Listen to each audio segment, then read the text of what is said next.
ಏನು ಹೇಳಿ ಸರ್, ಮೈಯೆಲ್ಲ ಜುಮ್ ಅನ್ನತ್ತೆ ನೋಡ್ತಾ ಇದ್ರೆ ಫಿಲಮ್ನ. ಮೂವಿ ಮಾಡಿದ್ರೆ ಹಿಂಗೆ ಮಾಡಬೇಕು. ಬರ್ಕೊಡ್ತೀನಿ ಸರ್, ಬಾಂಡ್ ಪೇಪರ್ ಬರ್ಕೊಡ್ತೀನಿ, 100% ಗ್ಯಾರಂಟಿ ಓಡುತ್ತೆ.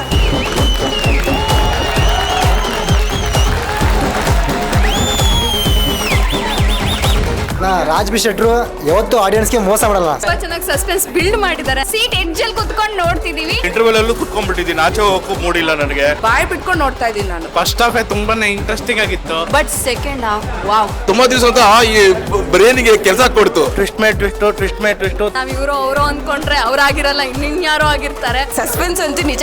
ನೆಕ್ಸ್ಟ್ ಏನಾಗುತ್ತೆ ಅಂತ ತುಂಬಾ ಕ್ಯೂರಿಯಾಸಿಟಿ ಆಗುತ್ತೆ. ರಾಜ್ ಬಿ ಶೆಟ್ರು ನೋಡ್ಬೇಕು ಅಂತ ಬಂದಿದ್ವಿ, ಬಟ್ ಅದ್ರೊಳು ಒಬ್ಬನ ವಿಲ್ಲನ್ ಅಡಗಿಟ್ಟವ್ರಲ್ಲ.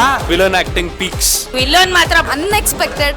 ಆ ವಿಲ್ಲನ್ ಮಾಡೋನಲ್ಲ ಕೆಲಸ ಮಾತ್ರ ಬೆಂಕಿ. ಬಟ್ ಆ ವಿಲ್ಲನ್ ನೋಡ್ಬೇಕು ಅಂದ್ರೆ ಈ ಮೂವಿ ನೋಡ್ಲೇಬೇಕು. ಹೇಳಿದ್ರೆ ಚೆನ್ನಾಗಿರಲ್ಲ, ಬಂದ್ ನೋಡಿ ಥಿಯೇಟರ್ಗೆ. ತುಂಬಾ ದಿನ ಆದ್ಮೇಲೆ ಈ ತರದ ಒಂದು ಕನ್ನಡ ಸಿನಿಮಾ ಬಂದಿದೆ. ಲಾಸ್ಟ್ ಅಂತೂ ತುಂಬಾ ಚೆನ್ನಾಗಿದೆ. Climax number 1. ಕಾಸು ಕೊಟ್ಟಿದ್ದಕ್ಕೂ ಬ್ಲಾಕ್ ಬಸ್ಟರ್ ಸರ್. ಕಂಟೆಂಟ್ ಇಲ್ಲ ಅಂತೀರಾ, ಒಳಗಡೆ ಕಂಟೆಂಟ್ ಇದೆ. ಪ್ಲೀಸ್ ಬನ್ನಿ. ಒಂದು ಗೆಲ್ಲುವಂತ ಕನ್ನಡ ಸಿನಿಮಾ ಬಂದಿದೆ, ಎಲ್ಲರೂ ಬಂದು ಗೆಲ್ಲಿಸಿ.